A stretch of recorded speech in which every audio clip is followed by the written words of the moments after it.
I have discovered the real reason why Meghan Markle made that totally bizarre Instagram post overnight with new pictures of her sort of lying with her face covered, weird shots of the garden, of course, Harry and a very odd looking Archie with a football ball. Oh yeah, that's her. We're going to get to the outfit, don't worry. And the chopping of the onions and the dirty t-shirt. But I think what's important is first to tell you why. The biggest lifestyle brand in the world, or so she tells us. A woman who wants to be Martha Stewart, Gwyneth Paltrow, and Beyonce rolled into one. A woman selling you jam, wellness, and the idea of a perfect life. And last night, she posted a video of herself absolutely destroying an onion. Stay with me. Some voices are born to rule. Power is not given. This is the Royal Voice, where the crown speaks. Welcome to the Royal Voice, where we go beyond the headlines and tell you what is really happening behind those palace walls, so let us get into it. Now, a man by the name of Dan Wootton, one of the sharpest royal commentators out there, opened his show yesterday with a very specific line. He said, and I quote, "I have worked it out. I have discovered the real reason why Meghan Markle made that totally bizarre Instagram post overnight." And what he had worked out was this. Just hours before that post dropped, Time magazine had published a major interview naming Prince Harry as one of the top 100 most influential people in sport. A genuinely positive headline, his name, his work, his moment. Meghan Markle was not mentioned, not once, not a footnote, not a tag, and within hours the photo dump landed. Weird shots of the garden, her lying on the ground with her face covered, a down-the-shirt photograph, an apparently old photo of Harry and Archie with a football, and the video, that video of Meghan Markle attacking an onion like it had personally offended her. Dan Wootton's take, she flooded the zone, she hijacked her own husband's press cycle to put the attention back on herself, and look,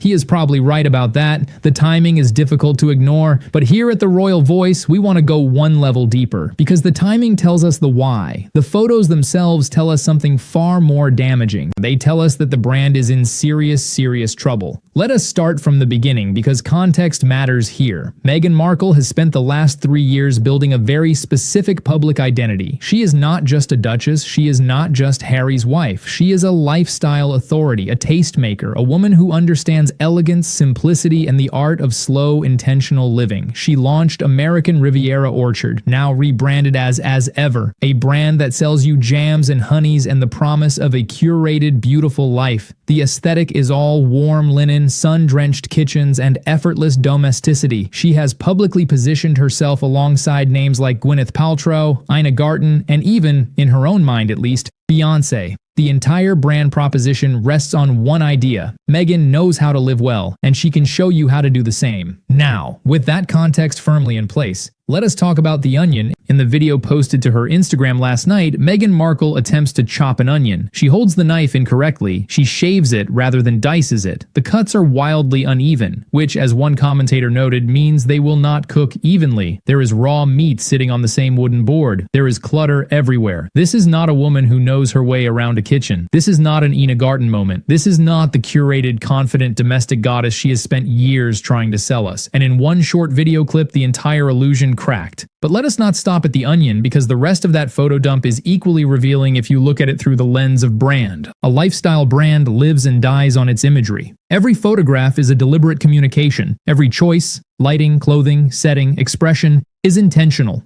It has to be. Because you are not just selling a product, you are selling an aspiration. You are selling the life the customer wants. So let us do a proper audit of what Meghan chose to post. First, the photo of herself lying on the ground with her face covered, in wrinkled trousers. This was labeled as part of a summer collection, a springing into summer post. On what planet is a woman lying face down on the ground in creased clothing the image of summer elegance? That is not an aspirational image. That is the kind of photo you accidentally scroll past on someone's camera roll. Second, the down-the-shirt shot. I do not need to say much about this. A woman positioning herself as a premium lifestyle authority does not post a cleavage shot as part of a summer update. It is off-brand, it is confusing, and it undermines everything she claims to stand for. Third, and this one matters, the photograph of Lilibet, a child in a dirty t-shirt.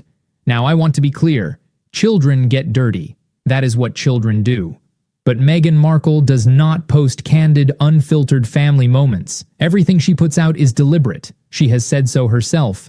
And yet, in a post that was clearly designed to generate maximum attention, she chose to include an image of her daughter looking unkempt. Not for authenticity, because if it were authenticity, the whole post would look different. This was carelessness, this was desperation, this was grab what you can and get it out the door. And finally, the Harry photo. Commentators have noted that the metadata on this image suggests it may have been taken in 2017, not 2026, not this summer, 2017. That is 9 years ago. That is before the wedding, that is before Archewell, before Netflix, before Spare, before all of it. And she posted it in a summer photo dump as if it were current. Now you can draw your own conclusions about what that says about the current state of the Sussex marriage. But from a pure brand perspective, it is a disaster. You do not build consumer trust by passing off near-decade-old photographs as present-day content. Here is why all of this matters beyond the aesthetics. As ever, the brand is not in a strong position right now. There have been reports in recent weeks about the similarities between As Ever's visual identity and that of a smaller San Francisco children's clothing brand called Little Olives. Paula Frolic, who first broke that story, reported that after the likeness was pointed out publicly, Little Olives removed the relevant page from their website. The question of whether Meghan's brand imagery, including photographs of what appears to be a child resembling Lilibet, was generated by AI has not been satisfactorily answered. Beyond that, the brand launched to enormous fanfare and has since struggled to maintain momentum.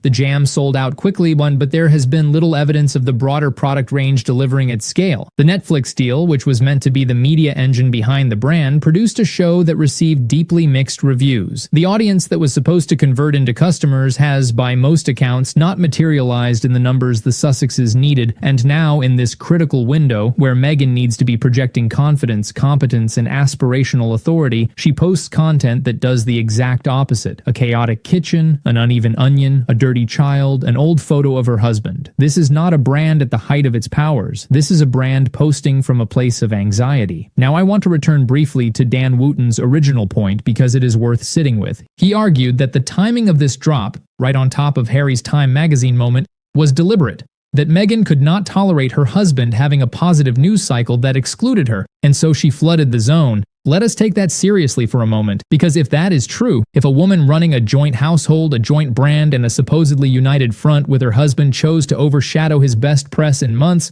what does that tell you about the state of that partnership? A brand built on two people requires both people to be pulling in the same direction. When one half of that brand actively undermines the other's positive moment, the brand itself is the casualty. Harry's Time interview was clean. No Meghan, yes, but it was focused, coherent, and on message about Invictus. It did him good. Meghan's photo dump stepped on it, and in doing so, she did not just overshadow Harry. She reminded every observer, every journalist, every potential brand partner, every consumer that the Sussex operation runs on chaos, not strategy. That is not a lifestyle brand. That is a publicity habit. I want to zoom out for a moment because I think it is important not to lose sight of the bigger picture here. Meghan Markle gave up one of the most secure, respected, and globally recognized positions in the world. She was a member of the British royal family. She had access to centuries of institutional credibility. She had a platform that the vast majority of people on this planet will never come close to.